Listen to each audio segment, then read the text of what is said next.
enterprise.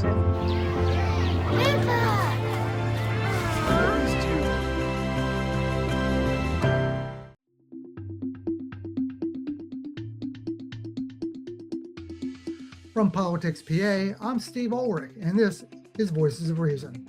AI data centers are the hottest topic in the Commonwealth. Proponents say Pennsylvania and the country need them up and running as soon as possible to win the AI race against China. Opponents point to the center's use of land, water, and electricity and ask if their municipality could handle those stresses and their work. Today, we'll talk to Pennsylvania State Senator Rosemary Brown, who is calling for stronger safeguards on large-scale data center development, and Michael Helbing, the Executive Director of Penn State Center for Energy Law and Policy, about what officials and citizens take into account when they evaluate data center proposals. That's next on Voices of Reason. Now I'm pleased to welcome Senator Rosemary Brown to Voices of Reason. Senator Brown represents the 40th Senatorial District in Pennsylvania, which covers all of Monroe County, parts of Lackawanna, and Wayne County. Senator Brown, thank you for joining me today. Thank you for having me and having this conversation. You've been one of the leading proponents on perhaps what we would say is putting the brakes on the development of AI data centers in the Commonwealth. It's been a hot button issue. Certainly Senator Dave McCormick was as a champion of the creation of as many data centers in the Commonwealth as possible based upon his summit last July. But it seems as though you're hearing from constituents that maybe we shouldn't be moving that fast. Yeah, it's really an interesting topic. I don't think there's any doubt that there's a need for data storage. And so that's something that, our modern world is moving along very fast with technology. And so there may be a need for this data storage, but what I have seen in my district from Lackawanna to Monroe County to Wayne counties is very, very quick, fast movement and a volume of proposals where local governments are not ready with their ordinances, large multi-hyperscale centers are being proposed in places where they should not be. And that is my concern. I have watched very quaint communities fall apart and really have strong concerns and not have questions answered. What kind of questions are you hearing from constituents? What kind of things are they asking you about? Yeah, they're asking about the normal things any of us would ask about, no matter where we live.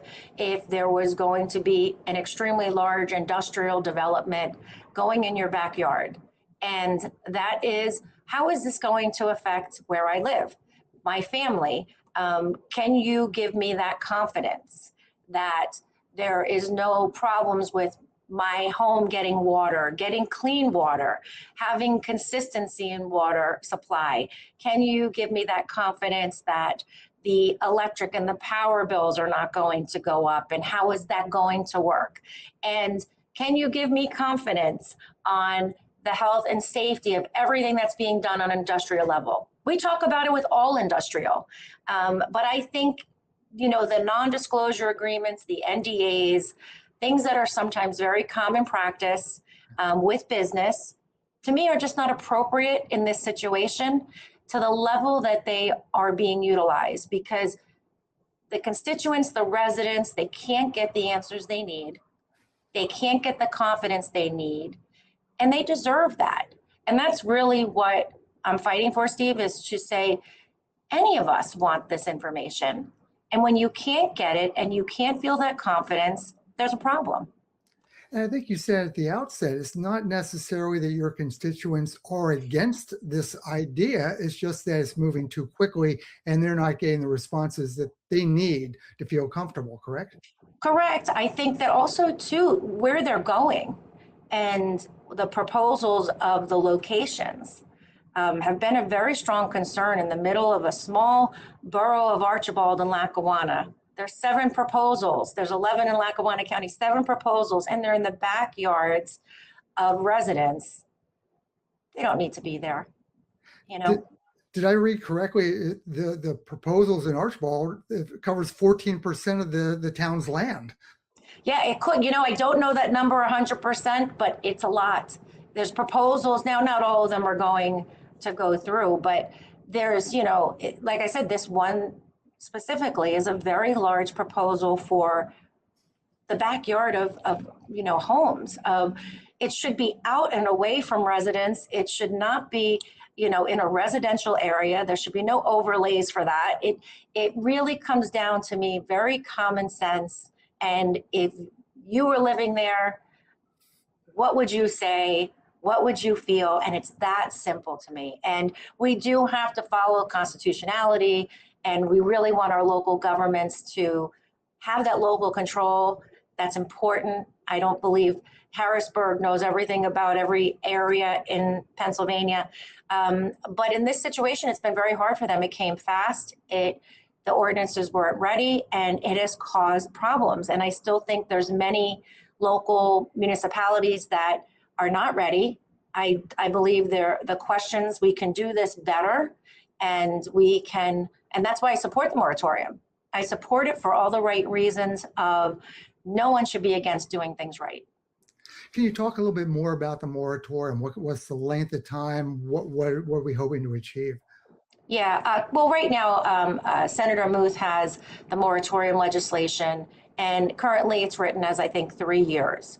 And listen, that's something that she's written in there, but I'm sure there could be further conversations on discussions if anything like that could be considered to move forward. And what's going to work is my question. What's going to work so that we put a hold, we do it right, we don't cause a mess, we make sure environmentally things are done right, economically they're done right, and residents are protected. And it's about affordability, it's about protecting residents, it's about environmental. And then if something is done, it's done right in the right spot, and maybe there's a benefit. You were very early coming out against these things. Part of your Residents First package that came out in February. Can you tell me a little bit about that? Yeah, I came out early to say, what are the questions that I'm getting? And my gut, asking these questions and not feeling confident myself on the answers that I was getting was concerning to me. And then watching hearings and going to hearings and seeing residents ask questions, it makes you really halt and say, what could I do to possibly push the button here a little bit to try to get some information? And that's what the Residents First package was, to say, listen, I need information or questions answered, and specifically regarding water usage, before an electric will serve letters, before a proposal's even submitted into municipality. Let's get all of that will serve information before something is even submitted. So some of those questions can be answered. And there's, before a meeting happens with residents, before a meeting happens with everyone. So it gives them time to analyze the information to make sure things are accurate. And then there's the water analysis legislation, which I think is important for current utilization, long-term utilization, and who's going to follow up in the long run if needed. And the other one is the industrial sites. That's right at the heart of everything. Is if you do these, they should be in the right places and they should have minimal impacts. And the last one I think is quite interesting. If you've seen any articles on data centers being put in the ocean, data centers being put in space, what is the pipeline, as we often say in a pharmaceutical world or any sort of technology, what's the pipeline of technology advancements that are currently being worked on to hold data? And where are we with those? And what does that look like? Because how many of these do we need to really do? If there is better technology coming down the road that might have minimal or less impacts than we might see with these current data centers. Now, Governor Shapiro was a champion for the building of AI data centers earlier last year, but he seems to have joined the grassroots effort to slow things down. Is that correct? Well, I think, the governor is at least hearing some of the information, but he's still very much on a voluntary level. And, that's very concerning for me because it's pushing a proposal that's trying to show that there's something being done, but it's voluntary. And to me, this type of development, these type of resources, this type of situation requires to have mandated, definitive responsibility. And the way the governor's looking at this, and even all different people on that side of the building in the House are saying, hey, if you do this, we will incentivize you. So to me, it's an incentivizing package versus a true responsibility package. So he's not looking at it the way that he should be looking at it, in my opinion. Is that what the grid certification program that he just got passed by the state Correct. House is all about? Yeah, correct. And I am actually, evaluating that proposal now since it came through yesterday, I believe, through the House. So I haven't fully read through everything yet, but I will look through that and see. But I'm under the impression from what I do know of it, that it is that type of incentivize. If you do this, we will do this and incentivize you to keep doing it. And to me, that is not the approach that the people want. And that is not a responsible approach. When constituents call your offices, what kind of things do they want to hear from you? What kind of are they asking? Like, for example, what kind of questions can I be asking when I go to my supervisor's meeting or town council meetings? Yeah, well, I think they want to know how this happens. How does a mega hyperscale 21 campus building end up 400 feet in their backyard, from their backyard? How does this happen? And so it goes back to local government 101 of land use falling into a township or municipality, a borough decision. But it does go into the fact to say, were the ordinances up to speed as far as the newest type of approaches and what's going to be going, coming your way as far as proposals. So the first is, how does this happen? How did this happen? And maybe people weren't necessarily always as involved in their local government aspects because everything was fine. There was nothing like this ever happening. So I think explaining that is first and foremost, and the importance of local government control. But then it goes into, okay, well, how can you help as a state legislator? And that's where I get into, well, listen, we can do certain things. We can, mandate, like I said, the water and the this and the electric, but, it's those conversations of how can I, as a state senator, work above the local government and give them confidence, the people confidence, that whatever is done right. And I think that works at all local level, state level, the governor's level. That's our responsibility. In the Senate chamber, are you seeing a groundswell of support for the moratorium, or what other hurdles are you seeing along the way to getting this done beyond perhaps summer vacation coming up? Yeah, well, hey, listen, there's no summer vacation for legislators. I'm correcting that one, Steve. There's no summer vacation. Perhaps summer break was the better phrase. Listen, anybody can follow me around if they want to. But with that, I would say, there are some legislators, senators coming out now a little more so than when I first had stepped forward with this. But I definitely think, there's a lot of uneasiness.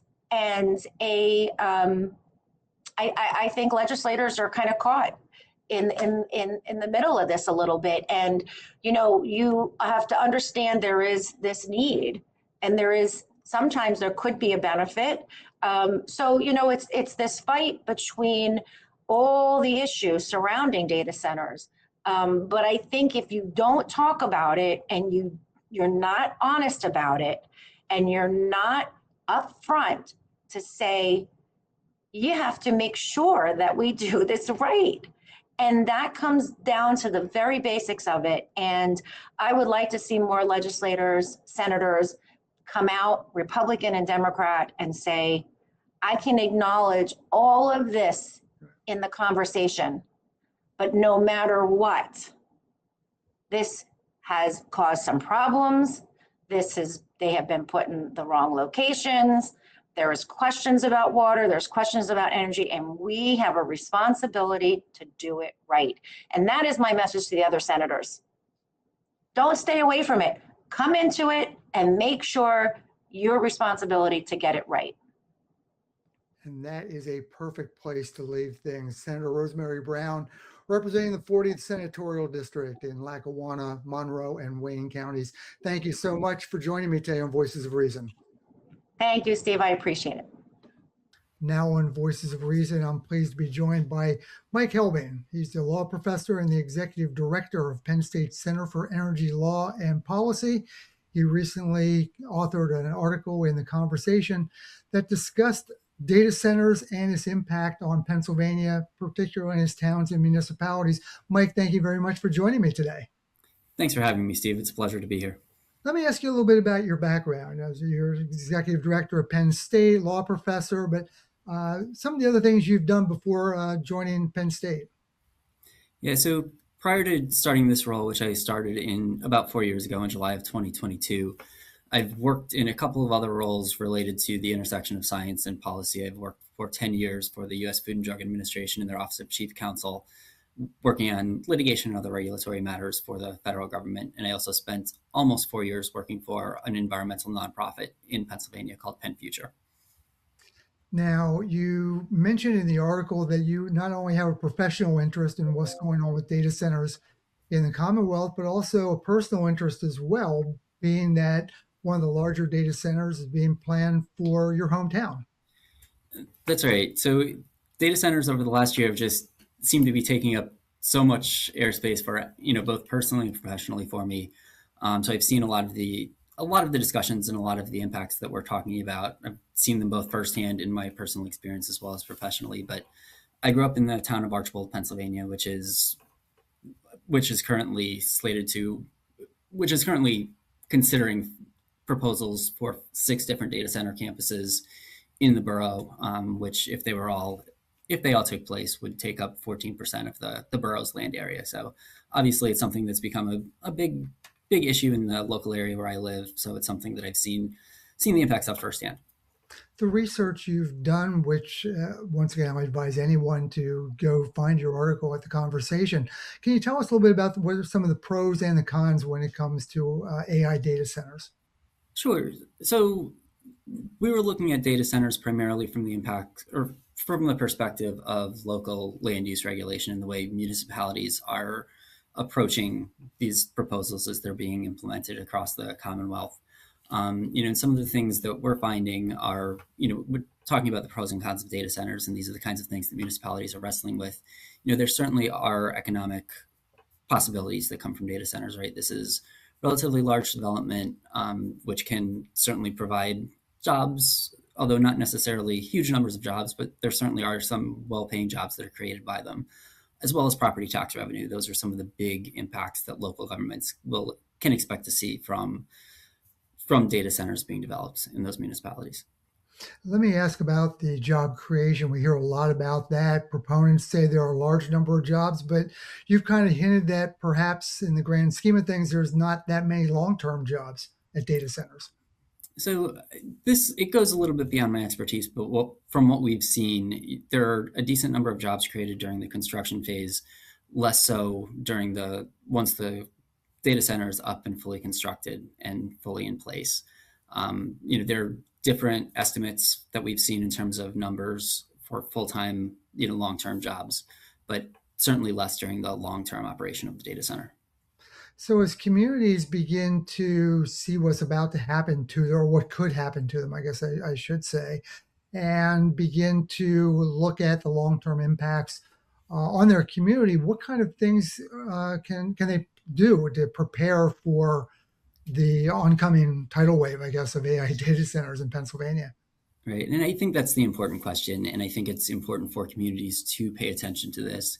even if they're not necessarily one of the communities that's received a proposal for a data center, because it is important to think about what fits in the community's needs. Think about the types of impacts that would be acceptable within the community. And I think, one of the big tools that Pennsylvania law provides municipalities is zoning, right? Under the Pennsylvania Municipalities Planning Code, municipalities do have the option of creating zoning ordinances, which give them quite a bit of power to guide development within their municipality in terms of where certain uses are located, how they're built, how they're constructed, how they're operated. And that's what we're seeing in the research that we've done, that many municipalities have taken advantage of that and have passed zoning ordinances that are meant to address the concerns that their community has about impacts of data centers. These zoning ordinances, does it normally take a long period of time to get them changed? Obviously, you want to hear public opinion and all of this, but this just doesn't happen at the next Board of Supervisors meeting, I'm assuming. Yeah, it's certainly a process that requires research as well as public notice, public hearings, public awareness. So it can happen within a matter of months, but it's not something that can happen overnight. Now, you mentioned in the article that municipalities can also determine what level of municipal approval is required. And you mentioned that uses can be allowed by right, by special exemption, or by conditional use. Could you explain those? Sure. Under Pennsylvania zoning law, as you mentioned, there are three different ways that a use can be considered by a municipality. A by right use within a zoning ordinance allows for the use to be constructed within the municipality as long as it complies with all of the ordinance provisions without requiring any sort of special approval by a board. If it's a use that's allowed by special exception, it's a use that can be built as long as it complies with the zoning restrictions in the zoning ordinance, but it also has to be approved by the municipal zoning board, which will ensure that everything complies with the ordinance as it's supposed to. The third type of use is a conditional use, and those are uses that have to be approved by the municipal governing body, whether it's a board of supervisors within a township or a borough council. But it's the governing board of the municipality that has to approve those uses for conditional use. Are you getting a sense that municipalities are favoring one of those over the other? From what we've seen, most municipalities are putting data centers as either a conditional use or special exception. Most are looking at them as conditional uses. We've seen some that are special exceptions. There's one that I'm aware of in the Commonwealth that allows it as a by right use, but most are looking at conditional use or special exception. I know another tool that municipalities have been using is something called setback distances. That's right. And what setbacks are restrictions on the distance from the property line to the place where construction can actually occur and where the use can actually take place. So the longer the setback distance, the larger the buffer between the use that's happening on the property and the property line. The idea behind setback distances is to try to create a buffer to ensure that whatever impacts of the use are, it can be addressed a little bit by the distance to the property line. Does this sometimes feel like it's a little bit of David versus Goliath? We hear from proponents of AI data centers of how important it is for America and Pennsylvania to win the race in artificial intelligence against China. But we have municipalities in Pennsylvania that really are just being introduced to the whole concept and trying to figure out if this is something that is worth the trouble and the expense and the environmental impact when it comes to their community. Yeah, I think municipalities are being put in a challenging position here for a lot of the reasons that you mentioned.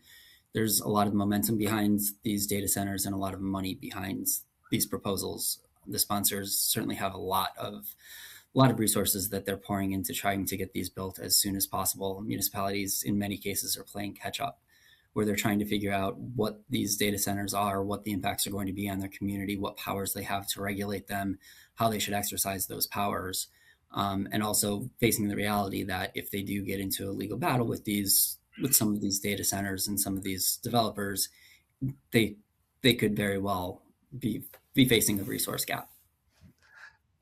One of the things we often hear is the amount of water that's needed to cool a data center, how much electricity is being used. Obviously, we're talking about just the land use. What are some of the things that you've learned in your research about those issues that perhaps communities should be concerned about and should be asking questions about? Yeah, so there are a number of things. Certainly water use is one of the issues that many people have raised as being a concern with respect to data centers. Municipalities have addressed this in a couple of ways. Many municipalities have required a plan with respect to, as part of a conditional use application, they're requiring the developer to provide information about where they're going to get water from. So that's an important consideration, to see what impact it may have on water resources within the municipality. One of the other big questions that it's important for municipalities to ask is what type of cooling system are data centers going to use, because that will have a considerable impact on the amount of water that they're using. There are different technologies. First of all, let me take a step back and say that data centers generate a lot of heat, which means that they're going to need some sort of cooling system to ensure that they can continue to operate. But those cooling systems vary in terms of the technology they use. Some use very little water, which means that they're using an air cooling system generally.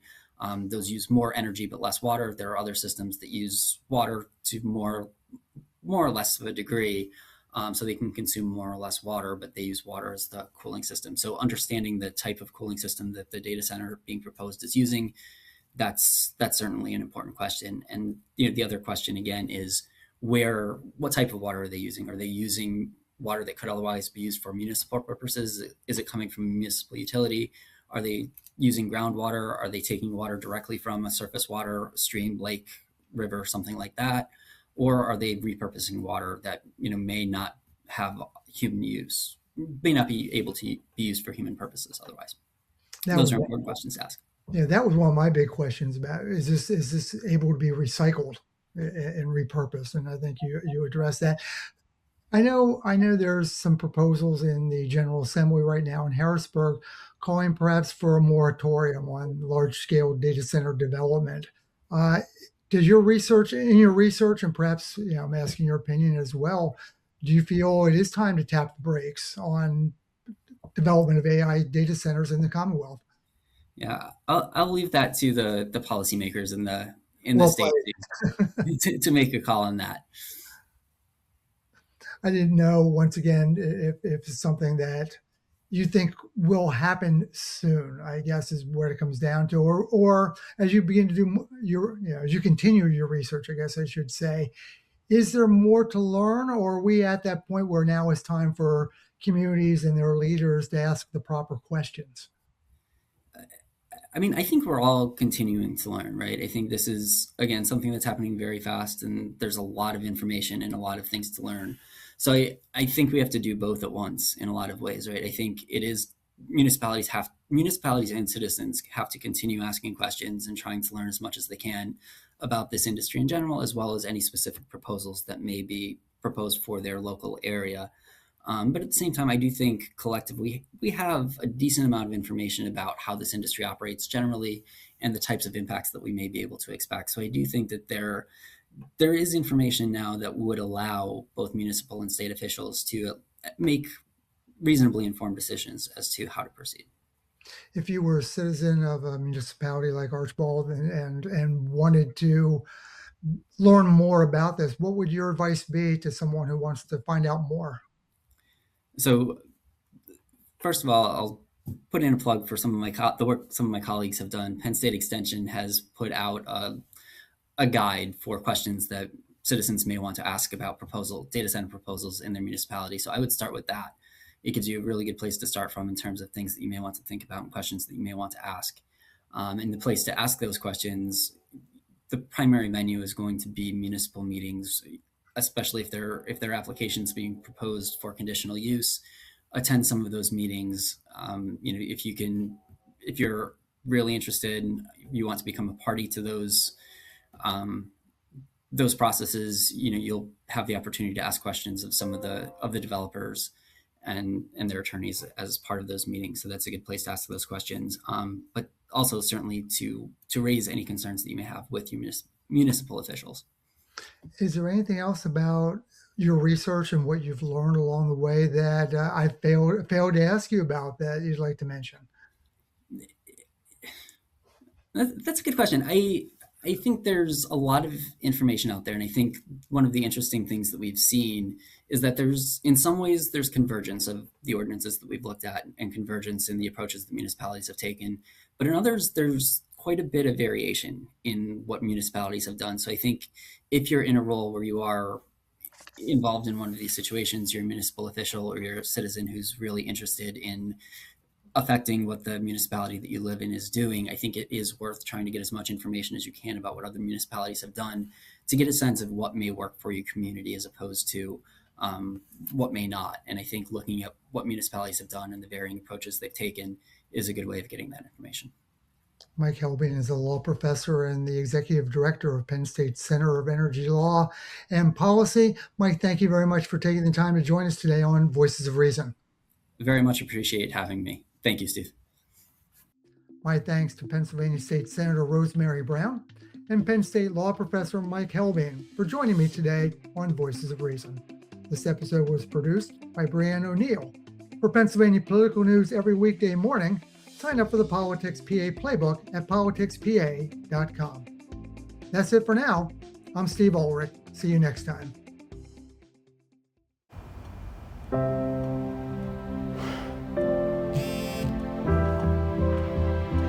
Surprise. Grandpa!